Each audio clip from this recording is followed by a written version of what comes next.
खरसावां जिले के चांडिल स्थित जमुना ऑटो इंडस्ट्रीज लिमिटेड में मजदूरों ने कंपनी की प्रबंधन नीतियों के खिलाफ बैठक की। उन्होंने आरोप लगाया कि प्रबंधन दोहरी नीति अपना रहा है, जिससे कुछ मजदूरों का शोषण हो रहा है। मजदूरों ने 15 वर्षों से इन मांगों को उठाया है, लेकिन प्रबंधन ने उनकी समस्याओं को नजरअंदाज किया है। मजदूरों ने पहले भी कंपनी के गेट को जाम किया था और अब आगे की कार्रवाई करने के लिए तैयार हैं।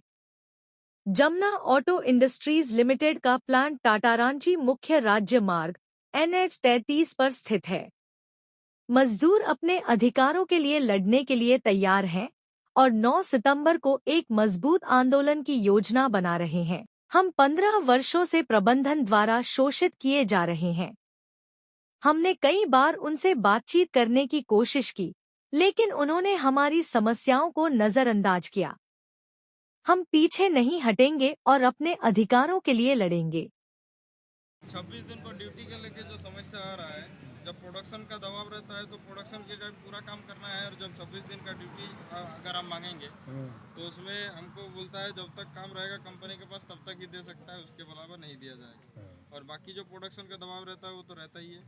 और ग्रामीण जो हम लोग के मजदूर है अपने इलाके के, उनका जब 58 ईयर होता है तो उनको रिटायर कर दिया जाता है, जबकि जब स्टाफ है कोई तो रिटायरमेंट के बाद भी यहाँ नौकरी पे कार्यरत रहता है।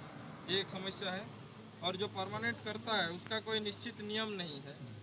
कोई है जो पिछले 15 साल से काम कर रहा है, उसका भी कोई समाधान नहीं हुआ है, और किसी किसी का ऐसा है कि वो 5-7 साल में हो गया। तो इसके लिए एक नियम हम लोग को चाहिए जो सबके हित में हो, चाहे वो बाहरी हो, ग्रामीण हो, या फिर जमींदाता का चाहेंगे कि जल्दी हो तो बढ़िया है। फिर 10 साल होने पर भी पेंशन की कोई सुविधा नहीं है। ऐसा मजदूर हम लोग का रिटायर हुआ है जो 10 साल हुआ है उसके हिसाब से, लेकिन कंपनी के हिसाब से उसका 10 साल नहीं हुआ है तो ESI जो PF जो कटता है उसके हिसाब से वो बन नहीं पाता है। और सैलरी इशू जो है, हम लोग का 10 साल एक्सपीरियंस होने के बाद भी उसका सेम सैलरी है, और कोई 2 साल 3 साल किया है उसका भी सेम सैलरी है। तो इसको भी थोड़ा देखा जाए। और एक तो है जो 5 साल में ग्रेजुएटी की सुविधा है, उसमें भी हम लोग को कोई लाभ नहीं मिला है।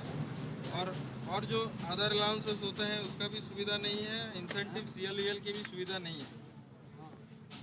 शिक्षा का कोई अच्छा व्यवस्था नहीं है। और जो ग्रामीण में जो दो टीचर, एक टीचर दिए हैं 3 गांव में, एक तो भादुडी, एक तो सलगाड़ी, एक तो करनेटी में, बस उसी का सुविधा है। बाकी नाइट अलाउंसेस, बाइक अलाउंसेस का भी प्रावधान नहीं है। और यूनिफॉर्म हम लोग का शायद 2021 में एक बार मिला था, उसके बाद ना यूनिफॉर्म मिला है और ना ही कुछ। सेफ्टी शू एक मिलता है साल में, लेकिन हम लोग चाहेंगे कम से कम 2 मिले, काहे कि एक साल पूरा होने से पहले वो फट जाता है। और बोनस के ऊपर हम लोग हर साल उसके लिए एक बार मैनेजमेंट से लड़ाई लड़ना पड़ता है कि हम लोग को इतना चाहिए इतना चाहिए। तो इसके ऊपर एक नियम बना जाए कि हर साल 2% के ऊपर बढ़ाया जाए। और गेट पास का जो है, अगर मान लीजिए हम लोग कल गेट पास लेना है तो हमको आज ही रिपोर्ट डालना होता है कि कल गेट पास लेना है।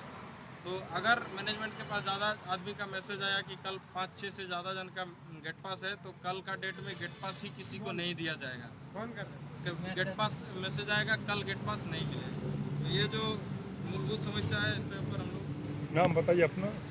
नाम मेरा तापस कुमार।